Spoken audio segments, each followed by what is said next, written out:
Hi mga kaspiroso, magandang umaga po sa inyong lahat. So araw po ng linggo, November 19, 2023. So wala po tayong operation ngayon mga kaspiro kasi nga po wala po tayong kuryente ngayon. So mamayang hapon pa po balik ng kuryente, mga alas 6. So ipapakita ko na lang po sa inyo yung mga nagawa na nating mga body ng ating pana. So ito pala yung mga body ng ating mga pana mga kaspiro. So nasa 40 pieces yung mga napormahan natin. Then yung mga 45 pieces andun pa po. So ngayon sana natin titirahin yan kaso walang kuryente. Baka bukas na ng umaga natin gagawin.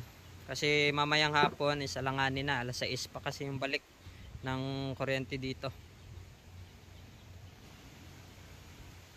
Then yung ginamit pala natin dito na wood mga kaspiro sa Mulavi wood. Then meron po tayong binago sa version 1 ng ating pana. Ito yung version 1 natin mga kaspiro. Yung plain. So last video natin is iba yung head nya. So magkaiba yung head ng dating version natin, yung version 1. So ngayon is yan na po yung head ng version 1 natin. So mas pinaganda pa po natin yung ating mga pana ngayon. Lahat po ng head ng mga pana na to is pares-pares lang po. Version 3, version 1 is parehas lang po. Meron din po ditong triple rubber. So ganyan din po yung head nya. So magkaparehas lang po. Triple, double, single. So usually yung 50 cm natin double na po siya, butas o double hole para sa ating mga spray gun.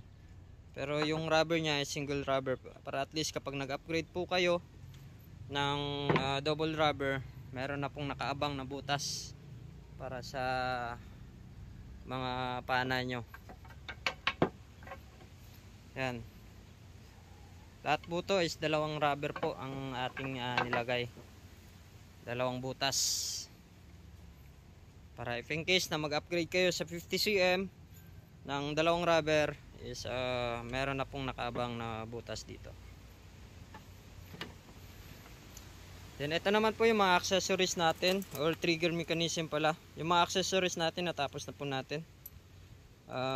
Ito is dumaan na po to lahat sa testing.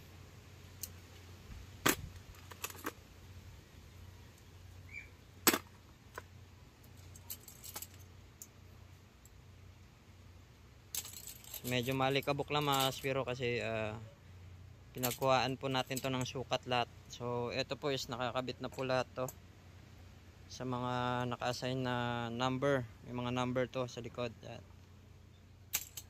Para at least kapag mag-assemble po tayo is mas madali na lang po natin assemblein.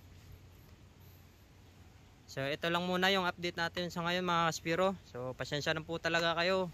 Hindi kami makapag-trabaho ngayon kasi walang kuryente. So lahat po kasi ng ating ginagawa is di kuryente lahat. So sa pagpoporma ng body kailangan talaga grinder or mga Dremel natin. So wala pa po tayong generator ngayon. So di by soon makakuha tayo ng generator para at least kapag nag-run out man, so dire-diretso po yung trabaho natin.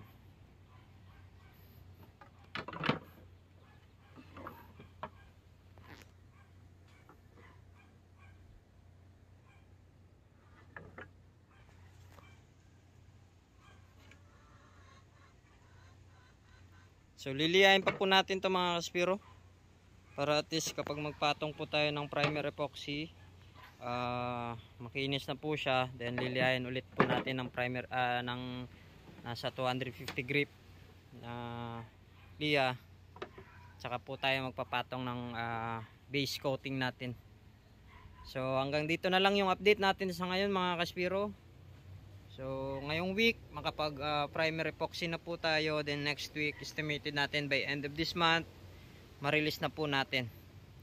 So maraming salamat po pala sa lahat ng mga nagpagawa ngayong batch. Huli po ngayong end of this month is ma-release na po natin. Alam kong excited na po kayo na magamit yung ating mga pana. Then next batch po natin or first batch ng December So open na po kami for made to order. So message lang po kayo sa ating Facebook page na Clanon Spearfishing para at least masagot ko po lahat ng mga katanungan nyo. So meron po tayong promo by December. So update ko na lang po kayo mga kaspiro. And dive safe po.